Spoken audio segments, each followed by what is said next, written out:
Bismillahirrahmanirrahim. Assalamualaikum warahmatullahi wabarakatuh. Bapak-bapak, ibu-ibu, mas-mas, mbak-mbak, khususnya adik-adikku sekalian yang dirahmati Allah dimanapun Anda berada.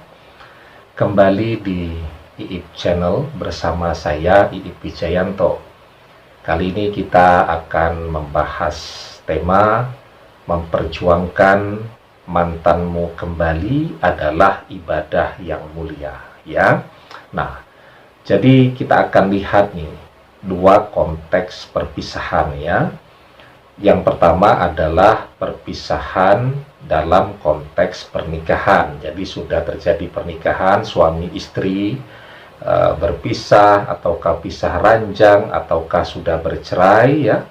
Kemudian pihak suami misal berjuang agar bisa rujuk kembali, bisa bersama-sama kembali, ya. Kemudian konteks yang kedua, ya, perpisahan sebelum terjadinya pernikahan. Nah, jadi kita bahas satu-satu, ya. Yang pertama, ketika sudah terjadi pernikahan, ya, saya banyak sekali juga tuh dapat pertanyaan, ya, dapat chatting WhatsApp seputar masalah bab perceraian ini, ya. Karena memang sangat memprihatinkan, ya. Kita bisa melihat berita perceraian artis di televisi, ya. Itu sangat marak terjadi, dan saya pikir itu pula lah salah satu argumentasi kenapa dalam kurun waktu 10-20 tahun terakhir ini masyarakat kita begitu memudahkan untuk bercerai, ya. Bahkan saya punya sahabat, ya, jadi dia curhat ke saya, setiap ada perselisihan sedikit saja istrinya ini pasti minta bercerai, ya. Padahal hal-hal yang menjadi perselisihan ini memang sesuatu yang seharusnya dijaga oleh istrinya. Jadi contoh sederhana sajalah, sang suami ini selalu dihina oleh saudara-saudara istrinya, ya. Sang suami ini selalu dihina oleh bapak ibu istrinya, bahkan oleh pembantu keluarga istrinya, ya.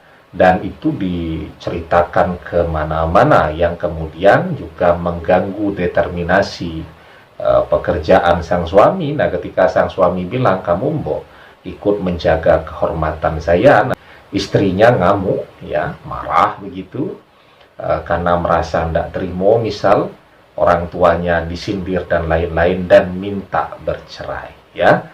Padahal memudahkan meminta bercerai itu adalah sama saja dengan tidak ada alasan, ya. Dan wanita yang minta bercerai tanpa alasan yang syar'i atau yang diperbolehkan menurut syariat, tanpa ada alasan itu, maka wanita yang demikian yang minta bercerai itu tidak akan pernah mencium bau surga, ya. Jadi di dalam sebuah hadis dijelaskan, ayyum ra'atin sa'alat zaujaha tolakan fi khairi ma ba'sin fa haramun 'alaiha raihatul jannah. Wanita mana saja yang meminta talak atau cerai tanpa alasan yang jelas, maka haram baginya mencium bau surga, ya. Nah, bahkan pada teman saya ini, ketika sang suami ini kemudian ditekan oleh ibu mertuanya, ya, untuk pergi begitu dari kehidupan anaknya, istrinya bukan kemudian mengajak untuk tabayun, ya, ngomong dulu dari hati ke hati, tapi yang dia lakukan menghindar. Suaminya pengen ketemu menjelaskan tentang posisi ibunya, ya, datang ke tempat pekerjaan istrinya, istrinya bilang tidak ada waktu untuk ketemu, lagi sibuk, ya. Dan menganggap bahwa perceraian sudah terjadi saja. Itu yang terjadi zaman sekarang, ya. Nah, ketika orang memudahkan terjadinya perceraian, kita harus prihatin ya. Saya pribadi selalu mendorong orang untuk rujuk, untuk bersatu kembali. Tujuannya apa ya? Tujuannya untuk kemaslahatan, keselamatan anak-anak yang sudah ada di dalam pernikahan tadi. Ya, kasihan itu anak-anak. Mereka tidak tahu apa-apa, tahu-tahu mereka berangkat ke sekolah, ditanya oleh ibu gurunya atau ditanya oleh teman-temannya, bapak ibumu bercerai ya. Kan kasihan sekali. Nah, saya selalu mengingatkan ya bahwa ketika orang sudah sanggup menjadi orang tua, dia harus berkorban ya, korban perasaan salah satunya untuk bisa menyelamatkan kebahagiaan yang berpengaruh terhadap tumbuh kembang si anak ini di kemudian hari ya. Nah, oleh karena itu ketika ya misal seorang suami berjuang dia untuk menyelamatkan pernikahan ya, saya pikir itu adalah sebuah ibadah yang teramat sangat mulia ya. Nah, itu konteks yang pertama ya. Nah, kemudian bagaimana tuh? Banyak juga wanita-wanita berargumentasi. Zaman sekarang perceraian itu juga disebabkan oleh orang ketiga. Orang ketiganya ini bukan orang lain, tetapi orang tuanya. Bisa saja orang tuanya sudah mau menjodohkan anaknya yang janda ini dengan laki-laki lain. Bisa saja kan, yang dianggap lebih kaya, yang engineer, yang pendapatannya besar ya. Nah, kehadiran orang tua selalu argumentasi dari pihak istri yang demikian mematuhi orang tua. Jadi orang tuanya yang suruh bercerai. Ya, mana ada kepatuhan dalam maksiat demikian? Seharusnya kan orang tua itu juga mikir. Ya, ketika anaknya ini bercerai, siapa yang akan jadi korban? Yang jadi korban juga cucu mereka. Tapi mereka egois kan, yang mereka pikirkan cuma diri mereka sendiri, atau memang pilih kasih.